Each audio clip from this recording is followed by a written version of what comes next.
ድንግል ማርያም ግን ሆኖ የማያውቅን ምስጢር ለመጀመሪያ ጊዜ ያመነችው የመጀመሪያይቱ ምእመን ናት።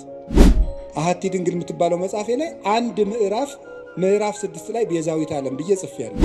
እናታችን ሔዋን እምነት ጎድሏት ነበር እና ፋዲ እንኳን ቤዛ ተብሏል። ይህንን በእንግሊዘኛ ስልኬ ላይ መጽሐፍ ቅዱስ አውጥቼ አስነበብኩት። ልጁ ፋዲ ይባላል። እንደዚህ ብሎ ራሱ የነገረኝ ማን እንደሆነ ታውቃላችሁ? ፋዲ ነው።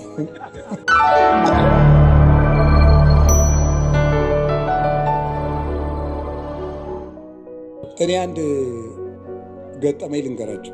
ሰሞኑን ኢየሩሳሌም ነበርኩኝ እና እመቤታችን ቤዛ ትባላለች አትባልም የሚለው እዚህ በጣም ብዙ እየተምታታ ስለሆነ ብዙ ሰው ስለዚህ ጉዳይ መልስ ስጠን ምናምን እያለ ቴክስትም ያደርግልኛል። ዝም ብዬ ቁጭ ብዬ ስል ጋይድ የሚያደርገን ሰው ጀሚር ይባላል እና ጀሚር ሲሄድ ልጁን ተካልን። ልጁ ፋዲ ይባላል። አሁን ሰበሰብኩት አይደል? ፋዲ ይባላል እና እኔ መተዋወቅ ሰውን ስሙን መጠየቅ ደስ ይለኛል። ማን ነው ስምህ ስለው ፋዲ አለኝ። አረብኛ ነው። ፋዲ ማለት ምን ማለት ነው ስለው ቤዛ ማለት ነው አለኝ። እኔ በጣም ነው የገረመኝ እና ፋዲ እንኳን ቤዛ ተብሏል። እኔ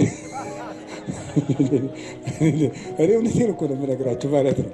እንደው ፋዲ በአቅሙ ቤዛ እየተባለ እመቤታችንም አንድ እና እኔ በጣም በየቀኑ ፋዲን ባገኘሁት ቁጥር በጣም ሲገርምና አብራራልኝ አልኩት።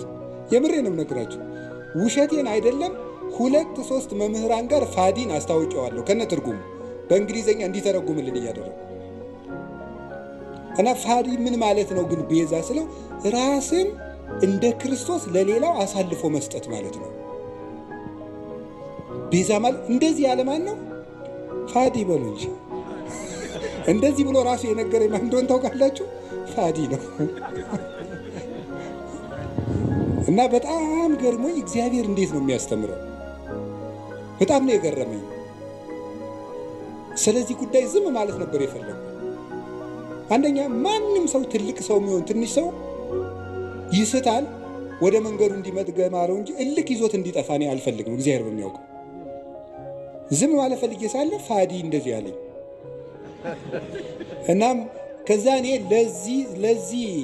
ለዚህ የስሙ ትርጓሜ ዮሐንስ ወንጌልን ነገርኩት። አልቦ ፍቅር ዘይአቢ እምዝ ፍቅር ከመብሲ ዘይሜጡ ቤዛ ነፍሰ ቢጹ፣ ራሱን ለባልንጀራው አሳልፎ ከሚሰጥ በቀር ከዚህ የሚበልጥ ፍቅር የለም። ራሱን ለባልንጀራው አሳልፎ የሚሰጥ ከዚህ የሚበልጥ ፍቅር የለም። ይህንን በእንግሊዘኛ ስልኬ ላይ መጽሐፍ ቅዱስ አውጥቼ አስነበብኩት። ፋዲም ፎቶ አንስቶ አረብኛ መጽሐፍ ቅዱስ ላይ አነበዋለሁ ብሎ ሄደ እላቸዋለሁ። እና በጣም ብዙ ሊቃውንት ትምህርት ሰጡበት ስለከረሙ እመቤታችን ቤዛችን ናት። ቤዛችንም የሆነችው ምን በማድረግ እንደሆነ 1-3 ሐሳብ ብቻ ልንገራችሁ። በጣም የሚያስደንቁ ጉዳዮች። ቤዛ ማለት ምን ማለት ነው? ምትክ፣ ለውጥ። መጽሐፌን አንብቡት። ማስታወቂያ እየሰራው ሊሆንብኝ ብሎ ነው እንጂ እኔ አሐቲ ድንግል የምትባለው መጽሐፌ ላይ አንድ ምዕራፍ 6 ላይ ቤዛዊት ዓለም ብዬ ጽፌያለሁ። ማንበብ የእናንተ ድርሻ ነው አይደለም? ጉዳዩ ከመነሳቱ በፊት ይሄ ጉዳይ እኔ ወደዚህ ጉዳይ አልመጣሁም። ቀድሜ ግን ሐሳቡን ጽፌያለሁ በዚህ ጉዳይ ላይ እና ቤዛ ምትክ፣ ለውጥ፣ ጥብቅና፣ ጠበቃ መሆን፣ መዋጀት፣ አዳኝነት፣ መታደግ እንደማለት ነው። ለጌዛ ቤዛ ሲባል የራሱ ትርጉም አለው። ብዙ ሊቃውንት ብዙ ስላሉበት እዚህ ጉዳይ ብዙ ማለት አልፈለግም። እመቤታችን ቤዛ ስንላት ከጌታ ጋር አስተካክለን ሳይሆን ለውጥ ማለት ነው። ምንድነው ለውጥ? ከመጀመሪያይቱ ሴት የጎደሉ ነገሮች ነበሩ። ያንን በዚያችኛይቱ ሴት ምትክ ይዛ በመገኘት ነው ቤዛ የሆነችው።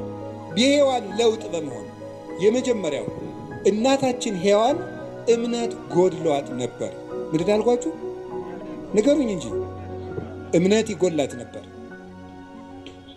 እምነት ይጎላት ነበር። ምንድን ነው እምነቱ?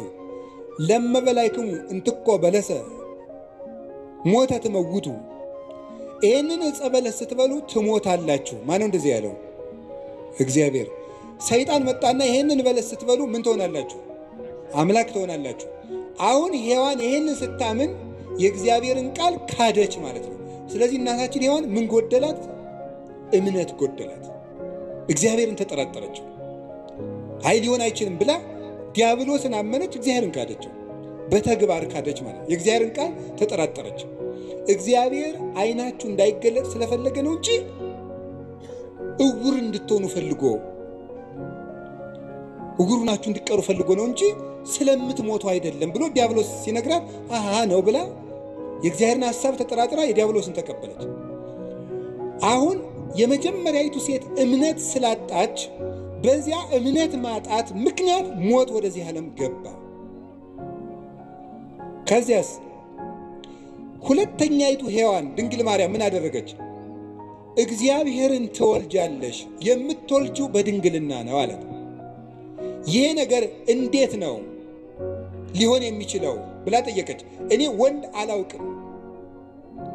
ቅዱስ ጎርጎርዮስ ዘንዚናዙ ይህን ሲተረጎመው ወንድ አላውቅም ማለት እስከ ጭራሹ ከወንድ ጋር የመኖር ሐሳብ የለኝም ማለቷ ነው ይላል። ሌሎችም ቅዱስ አትናቴዎስ፣ ቅዱስ ቄርሎስ ተርጉመውታል። ሦስቱ እስከ ፍጻሜው ድረስ ሕሊና የራሱ የታተመ ነው ማለቷ ነበረ። ታዲያ ምን አለ? ለእግዚአብሔር የሚሳነው ነገር የለም ማለት ነው። ለእግዚአብሔር የሚሳነው ነገር የለም። ትወልጃለሽ አለ፣ እንደ ቃልህ ይደረግልኝ። ልብ በሉ፣ ዛሬ አምላክ ሰው ከሆነ በኋላ ሰዎች ሁሉ እንዴት አምላክ ይሆናል እያሉ ማመን አቅቷቸዋል፣ ታምር ከተደረገ በኋላ። ድንግል ማርያም ግን ሆኖ የማያውቅን ምስጢር ለመጀመሪያ ጊዜ ያመነችው የመጀመሪያይቱ ምእመን ናት። የመጀመሪያይቱ አማኝ ሆኖ የማያውቅን ምስጢር። እስራኤል ባህር ቢሸገሩ አይደንቅም። ይሄ ኖህ በውሃ ላይ ሲንሳፈፍ ስለተነገረ እናውቀው የለ። ደመና ከሰማይ ህብስት ቢያወርድ አይደንቀንም። ይሄ እግዚአብሔር መጋቢ ነው፣ ባዶዋን መሬት እንድታበቅል አድርጓታልና። ፈርዖን ቢሰጥም እሱም አይደንቀንም። እግዚአብሔር ጠላትን ማጥፋቱና መግደሉ መቅጣቱ የታወቀ ነው። የሚደንቀን ግን ድንግል ድንግል እንደሆነች መጽነሷ፣ ድንግል ከወለደች በኋላ ድንግል መሆኗ፣ ሴት አምላክን ወልዷ መታቀፏ ግሩም ነው። ይሄ አይኑ መንክር ዘይደሉ ከመናንክር። እንደው ልናደንቅ የሚገባን እንደው ድንቅ ታምር ምንድን ነው ይላል ቅዱስ ኤራቅሊስ ሃይማኖተ አበው ምዕራፍ 49 ቁጥር 45 ላይ ሲናገር፣ ልናደንቀው የሚገባን ድንቅ ነገር ምንድን ነው? ሰማይኑ ዘአዝነመ ህብስተ፣ ሰማይ ዝናምን ያዘነመ ሰማይ ነው የሚደንቅህ። ወሚመ አምላክ ዘለብሰ ሥጋ፣ ወይስ ሰው የሆነ አምላክ ይደንቅሃል? በትርኑ ባሕሩኑ ዘተከፍለ ከመያንሶሱ ውስቴቱ፣ እስራኤል እንዲሻገሩበት የተከፈለ ባህር ይደንቅሃልን? ወሚመ ድንግል ዘወለደት ዘይንበለ ዘር ወምድረ ወለደት ተረክበ ማኅተመ ድንግልናሃ። የተከፈለው ባህር ያስደንቅሃል? ወይስ ያለ ዘር የጸነሰች ያለ ወንድ ዘር የወለደች ከወለደች በኋላ ድንግልናዋ ታትማ የምትኖር ሴት ትደንቅሃለች? አንተ አይሁዳዊ ለመትብለኒ ምንቱ ውእቱ ታምራት ዘተገብረ በኀቤክሙ፣ በእናንተ ዘንድ የተደረገ ታምራት ምንድን ነው? እስኪ ታምር ንገረኝ። ክርስቲያኖች የምትመኩበት ምን ታምር አላችሁ የምትለይ ከሆነ ምንቱ ውእቱ ጽንስ ዘይንበለ ዘር ወወሊድ ዘይንበለ መወልዲት ወምድረ ወለደት ተረክበ ማኅተመ ድንግልና። አንተ ያለ ዘር መጽነስ ምንድን ነው? ከወለደች በኋላ ድንግል መሆን ምንድን ነው? ኮኩኒ ዛንቃ ማየ ውሃ ያፈለቀ አለት ይደንቅሃልን? ወሚመ መስቀል ዘቀደሰ ዓለመ ወይስ ዓለምን የቀደሰ መስቀል ይደንቅሃል? ምን ትዑቱ ስርቀተ ስብሐተ እግዚአብሔር የእግዚአብሔር ብርሃን በቤተልሔም መገለጡ ምንድን ነው? ስብሐተ ኖሎት የእረኞች ምስጋና ምንድን ነው? ወውረተ ኮከብ በክሌፍና ኮከቡ ከሰው መሃል እየተሰወረ ብቻውን እየተገለጠ መሄዱ ምንድን ነው? ሐዊር በውስተ ባሕር እንዘ ይርህስ ሀገሪሁ እግሮቹ ሳይረጡበት በባህር ላይ መራመድ ምንድን ነው? ሐዊረ አንካሳን የአንካሶች መሮጥ ምንድን ነው? የሙታን መነሳት ምንድን ነው? ተገሰጽ እምዝንቱ ታምር ወስግድ ለዘተሰቅለ። ይህን ታምር አይተህ አንተ ሰው ተገሰጽ፣ ተማር፣ ለተሰቀለው አምላክም ስገድ ይላል። ታምር ይሏችኋል የድንግል ማርያም ማኅፀን። ይህን የሚደንቀን ሁኖ የማያውቅን ነገር ያመነች ብፅዕት ኤልሳቤጥም እንዲህ ነበር ያለቻት፣ ብፅዕት አንቲ እንተ ተአምኒ ከመ ይከውን ቃል ዘነገሩኪ። ከእግዚአብሔር ተልከው የነገሩሽ ቃል እንደሚሆን የምታምኝ አንቺ ብፅዕት ነሽ። ያመንሽ አንቺ ብፅዕት ነሽ። ሔዋን የሌላትን እምነት ይዛ በመገኘት የሔዋን ጠበቃዋ ድንግል ማርያም ናት፣ ቤዛዋ ናት።